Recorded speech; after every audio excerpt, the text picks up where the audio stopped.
Yeah, welcome back. So we had an increase in the clouds. We made our way through the day today. Mostly sunny skies turning mostly cloudy with showers and thunderstorms basically staying into portions of southeastern Wyoming, but they will start to make their way into our Nebraska counties as we go through later on this evening. Current temperature at 87 degrees after reaching highs in the low to mid 90s today with the wind east around 9 miles per hour. The humidity is getting up there with that dew point of 66 degrees. Other temperatures outside look like this. So we are at 81 at Harrison, 86 at Gordon, 86 also at Harrisburg, and an 81 at Kimball with much lower temperatures as you make your way out toward the Laramie area, only to the mid-60s. Rain cool down in that direction. But there's your southeasterly wind. Wind speeds right now around 5 to 15 miles per hour, keeping us on the mild side, and also that easterly flow is increasing the moisture across the region. So clear skies as you make your way into our southern and eastern counties. Mostly cloudy skies right now from Scottsbluff and points off to the west, where we do have more showers and thunderstorms making their way through, especially from I-25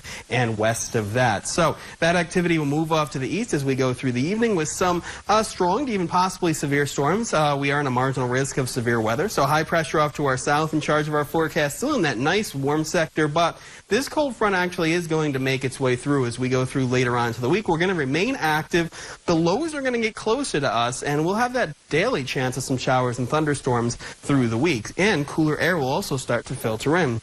So here's a look at the jet stream for this week. The extreme heat will move into the southeast, and we'll have the jet stream cross us a couple of times. So the lows will ride along that and give us the possibility of more showers and thunderstorms. But as we make our way through the weekend, cool air will start to filter in as some of the days, highs will not get out of the 70s for highs. So we'll keep our eyes on that one. As we go through the evening, look at this rain now over the I-25 corridor. That'll move off to the east and then dissipate as we lose the daytime heating, staying into the mid-70s until around the midnight hour and then falling into the upper 60s. And most of the storms will be over by daybreak tomorrow. Lots of sunshine again. We'll increase the cloud. That frontal boundary seems to be into our eastern counties by then. So we think storms will initiate there by around 3 or 4 p.m. tomorrow and then quickly move out of the viewing area. And temperatures will fall back into the low to mid 60s to start off your Wednesday. Wednesday, lots of sunshine across the region, and we'll do it all again with more moisture chances later on to the afternoon, but highs should only be into the mid, maybe some upper 80s across the region. So the lows still moving off to the north, but we are going to have our share of some fronts making their way through.